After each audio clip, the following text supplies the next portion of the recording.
ఎవరో నేర్పరమా ఈ కొమ్ముకు అనే పాట ఒకటి బాగా ప్రసిద్ధిగాంచింది. ప్రతి ఒక్కరు కూడా తెలుసు, ప్రజలు కూడా బాగా ఎక్కిన పాట ఇది. ఎవరు నేర్పరమ్మా ఈ కొమ్ముకు అనేసి ఒక సాంగ్ బాగుంటుంది. అయితే ఇప్పుడు ఈ పాటనే తెలుగు తమ్ముళ్ళు బాగా పాడుకుంటున్నారట. రాష్ట్రంలో కూటమి ప్రభుత్వం ఏర్పడి 10 నెలలకు పైగానే అయిపోయినా తమను పట్టించుకునేవారు లేకుండా పోయారని చెప్పేసి తెలుగుదేశం పార్టీ నాయకులు బాధపడుతున్నారంట, కలత చెందుతున్నారంట, ఏడుస్తున్నారంట. పోయిన ఎన్నికల్లో డబ్బులు మొత్తం కూడా ఖర్చు పెట్టుకున్నాము, ఇప్పటివరకు మాకు అతి లేదు గతి లేదని చెప్పేసి ఏడుస్తున్నారంట. ఇంకా గ్రౌండ్లో ఉన్నటువంటి కార్యకర్తలు ఎవరైతే ఉంటారో వాళ్ళంతా కూడా పాపం దిక్కు లేకుండా కొంతమంది సూసైడ్ కూడా చేసుకుంటున్నారు. కూటమి ప్రభుత్వం అధికారం చేపట్టిన తర్వాత పెద్ద పెద్ద నాయకులకంతా కూడా బాగా దోచిపెడుతుంది. గ్రౌండ్లో ఉన్నటువంటి కార్యకర్తలకి అన్యాయం జరుగుతుంది. తమను పట్టించుకునేవారే లేకుండా పోయారని చెప్పేసి తెలుగుదేశం పార్టీ నాయకులంతా కూడా పాపం బాధపడుతున్నారు. కొందరైతే ఏకంగా కన్నీరు కూడా పెట్టుకుంటున్నారు. దీనికి కారణం క్షేత్రస్థాయిలో జరుగుతున్నటువంటి రాజకీయాలే అనేసి కూడా చాలామంది చెప్పుకుంటున్నారు. పైకి అంతా బాగానే ఉంది, కానీ ఆ సమస్యను పరిష్కరించే వారే లేకుండా పోయారు అని చెప్పేసి నూజివీడికి చెందిన ఒక కీలక నేత మీడియా ముందు వచ్చి బాధపడడం జరిగింది. ఇక మంత్రులు ఎమ్మెల్యేల ముందే బాహాబాహికి దిగిన ఘటన కర్నూలులో అందరినీ బాధ పెట్టినటువంటి న్యూస్లో మనం చూసాం. క్షేత్రస్థాయిలో తెలుగు తమ్ముళ్ళ వివాదాలు తలకు రకంగా ఉన్నాయి, ఒక్కొక్క నియోజకవర్గంలో ఒక రకంగా ఉన్నాయి. తమ్ముళ్ళ నినాదాలు అదేవిధంగా తమ్ముళ్ళ వివాదాలు తలకు రకంగా ఉన్నాయి. తమ సమస్యలు చంద్రబాబు నాయుడు గారు చెవిలో వేసేవారు ఎవరు,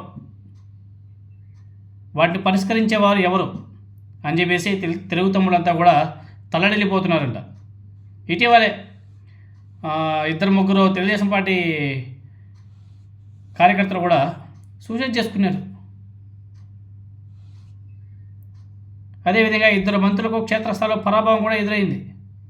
వారి మాటను కూడా కాదని 2 వర్గాలుగా చీలిపోయినటువంటి తమ్ముళ్ళు బాహాబాహికి దిగారు. వీరిని సర్దుబాటు చేయడం నాయకులకే కాదు మంత్రులకు కూడా చేత కాకపోవడం జరిగింది. 10 మాసాలు అయినప్పటికీ తమకు ఎలాంటి గుర్తింపు లేకుండా పోయిందని చెప్పేసి తెలుగు తమ్ముళ్ళు ఆవేదన వ్యక్తం చేస్తున్నారు. మంత్రి సవిత గారు ఆమె నియోజకవర్గంలో అయితే మరింత ఎక్కువగా ఈ వివాదాలు కూడా నడుస్తున్నాయి.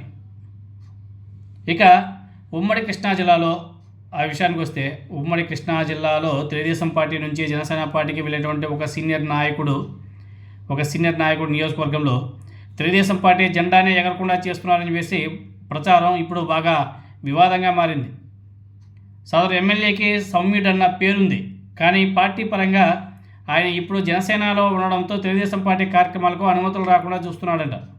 అంతేకాదు ఇసుక, మద్యం ఈ 2 విషయంలోనూ తన మాటే నెగ్గేలా చూడాలని చెప్పేసి కూడా ప్రయత్నాలు చేస్తున్నారంట. దీంతోనే ఇప్పుడు తెలుగు తమ్ముళ్ళు తలబట్టుకుంటున్నారు. ఏంద్రా 40% ఓటింగ్ వచ్చారంటే మన తెలుగుదేశం పార్టీ పరిస్థితి ఎలా ఉంది, 3-4% ఓట్ షేరింగ్ ఉన్నటువంటి జనసేన పార్టీ మన తల మీద వచ్చి కూర్చునింది అని చెప్పేసి వాళ్ళంతా కూడా బాధపడుతున్నారు. మనకు రావాల్సిన కమిషన్ని కూడా వాళ్ళు తన్నుకోబోతున్నారు, మనకు రావాల్సిన కాంట్రాక్ట్ పనులన్నీ కూడా వాళ్ళు తన్నుకోబోతున్నారు. మనం బతికేది ఎట్లా? గత 5 సంవత్సరాలు మన తెలుగుదేశం పార్టీకి ఎంత సేవ చేశాం, మనల్ని పట్టించుకునేవాడు ఎవడు?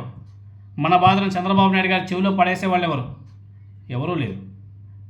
అధికారం చేపట్టిన తర్వాత ఎవరి స్వార్థం వాడిది, అంతే కదా. లోకల్ నాయకులు ఏ విధంగా ఉంటారు, ఏదో 4 రూపాయలు సంపాదించుకోవాలని ప్రతి ఒక్క నాయకుడికి ఉంటుంది. అంతేగాని ఎవరు కూడా త్యాగం చేయాలని చెప్పేసి ఎవరు ఉండరు. ఎందుకంటే ఇప్పటి రాజకీయాలు ఇంకా విచిత్రంగా ఉన్నాయి. ఈరోజు అధికారం ఉంటుంది, రేపు అధికారం పోతుంది అన్నట్టుగా ఉన్నాయి. అలాంటప్పుడు అధికారం ఉన్నప్పుడే కదా సంపాదించుకోవాలి. అంతేగాని ఎవరికి దొరికిన చోట వాళ్ళు సంపాదించుకుంటున్నారు, జేబులు నింపుకుంటున్నారు. ఇంకొక అవకాశం ఎందుకు ఇస్తారు? ఇది రాజకీయం. రాజకీయం అంటే ఎలా ఉంటుందంటే అవకాశం దొరికినప్పుడల్లా కూడా దోచేసుకోవాలా, ఇంకొకరికి తెలియనివ్వకూడదు, ఇంకొకరికి ఇవ్వకూడదు. ఇచ్చినా తప్పే, వాళ్ళకి చెప్పినా తప్పే, చెప్పినా మళ్ళీ లొల్లి, ఇచ్చినా లొల్లి. కాబట్టి రాజకీయాల్లో అంత ఆషామాషిగా ఉండవు. రాజకీయాలు ఎలానే ఉంటాయి. ఎవరి స్వార్థం, ఎవరి స్వలాభం వాళ్ళు చూసుకుంటారు. అధికారంలో ఉన్న పార్టీ నాయకులు ఎస్పెషల్ చెప్పాలంటే గతంలో 2019 నుంచి 2024 మధ్య కాలంలో కూడా కొంతమంది వైఎస్ఆర్ కాంగ్రెస్ పార్టీ ఎమ్మెల్యేలు తెలుగుదేశం పార్టీ నాయకులకి బాగా ఫేవర్గా చేశారు. అయ్యో అవన్నీ ఎందుకో, జగన్మోహన్ రెడ్డి గారే మన బాలయ్య గారు చెందినటువంటి నందమూరి తారకరత్న క్యాన్సర్ హాస్పిటల్కి ఏవైతే గత ప్రభుత్వంలో 2014 నుంచి 2019 మధ్య కాలంలో పెండింగ్లో ఉన్నాయి బిల్లులు, వాటిని వైఎస్ఆర్ కాంగ్రెస్ పార్టీ ప్రభుత్వంలో క్లియర్ చేశారు. సొంత పార్టీ కార్యకర్తలకు, సొంత పార్టీలో ఉన్నటువంటి నాయకులకి జగన్మోహన్ రెడ్డి గారు ఏం ఫేవర్ చేయలే.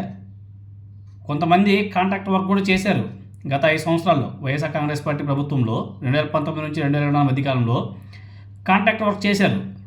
వైఎస్ఆర్ కాంగ్రెస్ పార్టీ నాయకులే చేశారు. ఇక్కడ గమ్మత్తు ఏమంటే వాళ్ళకి ₹1 కూడా గవర్నమెంట్ నుంచి ఆ కాంట్రాక్ట్ బిల్ రిలీజ్ కాలే. స్టిల్ వాళ్ళంతా కూడా ఏడుస్తున్నారు. ఎక్స్పెక్ట్ చేస్తున్నారు ఏమో నెక్స్ట్ టైం గెలిచినప్పుడు రిలీజ్ చేసేస్తారేమో జగన్మోహన్ రెడ్డి గారు అని చెప్పి అందరూ అనుకున్నారు. ఓడిపోయా, అన్ని బిల్లు ఆగిపోయాయి. వాళ్ళంతా కూడా సఫర్ అవుతున్నారు. చాలామంది కోకొలలో చెప్పుకుంటా పోతే కాంట్రాక్ట్ బిల్లు ఆగిపోయినటువంటి వైఎస్ఆర్ కాంగ్రెస్ పార్టీ నాయకుల యొక్క బిల్లులు చూస్తే ఆశ్చర్యపోతారు. గ్రామ స్థాయిలో, మండల స్థాయిలో చాలామంది సఫర్ అవుతున్నారు. ఆ విధంగా కొంతమందికి అలానే ఉంటాయి. కొన్ని పార్టీల యొక్క రాజకీయం ఒక్కొక్క వే. వీళ్ళు తెలుగుదేశం పార్టీ వాళ్ళు, జనసేన వాళ్ళు ఏ విధంగా తన్నుకుంటున్నారు, ఆనాడు వైఎస్ఆర్ కాంగ్రెస్ పార్టీ వాళ్ళు తన్నుకోలే, బాగానే చేసుకున్నారు. కానీ బిల్లులు రాలే. బిల్లులు రాకుండా చాలామంది అవసరం పడ్డారు. స్టిల్ ఇంకా కంటిన్యూ అవుతుంది.